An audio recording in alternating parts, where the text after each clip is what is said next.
نعمتوں پر شکر بجا لانے کی حکمت، وجوب اور سابقہ امتوں کے عمل سے اس کی کئی مثالیں بتائی گئی ہیں۔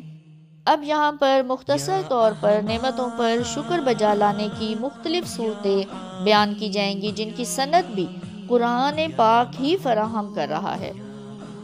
اب پہلی ہے ذکر نعمت۔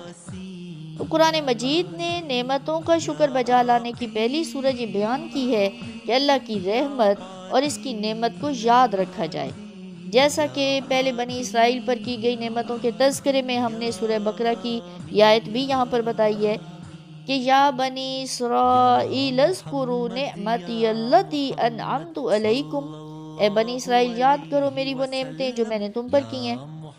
اسی طرح سے سورہ آل عمران کی یہ آیت بھی آپ کو پہلے بھی پچھلی آڈیوز میں بتائی جا چکی ہے، جہاں اللہ نے بنی نوع انسان کو حکم دیا ہے کہ وہ اس کی نعمت کو یاد کریں۔ وَاذْكُرُوا نِعْمَتَ اللَّهِ عَلَيْكُمْ إِذْ كُنْتُمْ أَعْدَاءً فَأَلَّفَ بَيْنَ قُلُوبِكُمْ فَأَصْبَحْتُمْ بِنِعْمَتِهِ إِخْوَانًا۔ اپنے اوپر کی گئی اللہ کی اس نعمت کو یاد کرو جب تم آپس میں دشمن تھے، پھر اس نے تمہارے قلوب میں الفت و محبت ڈال دی، بس تم اس رحمت الہی سے بھائی بھائی بن گئے۔ اب دوسرا ہے تحدیث نعمت۔ نعمت کا شکر بجا لانے کی دوسری صورت یہ ہے کہ انسان اللہ تعالیٰ کی عطا کردہ نعمتوں کا اظہار کرے، خوشی کے ساتھ ان کا تذکرہ کرے اور اس نعمت کا ذکر مخلوق میں عام کرے۔ ذکر نعمت کے طریقوں میں تشکراً جملہ طاعات اور عبادات بھی داخل ہیں۔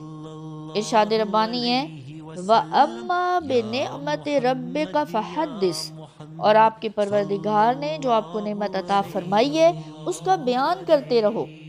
نعمت الہیہ کا چرچا کرنا بھی شکر بجا لانے کی صورت ہے۔ اب ہے ذکر نعمت اور تحدیث نعمت میں فرق کیا ہے۔ اب پہلے ذکر نعمت کو حکم دیا ہے جس کا معنی یہ تھا کہ اس نعمت کو اپنے دل میں یاد رکھا جائے، زبان سے ذکر کیا جائے، لیکن وہ ذکر لوگوں کے لیے نہیں، صرف اللہ کے لیے تھا۔ اور جب تحدیث نعمت کا حکم ہوا کہ کھلے بندوں اس نعمت کا تذکرہ کرو، تو اس کا مفہوم یہ ہے کہ مخلوق خدا کے سامنے اس کو بیان کرو تاکہ خلق خدا میں اس کا چرچا ہو اور اس کی خوشبو ہر طرف پھیلے اور دوسرے اہل ایمان بھی اس خوشی میں شریک ہو۔ تحدیث میں اجتماعیت پیدا ہو جاتی ہے اور پوری قوم اس ذکر میں شریک ہوتی ہے، اور یوں اس نعمت کی اہمیت انفرادی سطح کے علاوہ قومی اور ملی سطح پر بھی اجاگر ہو جاتی ہے۔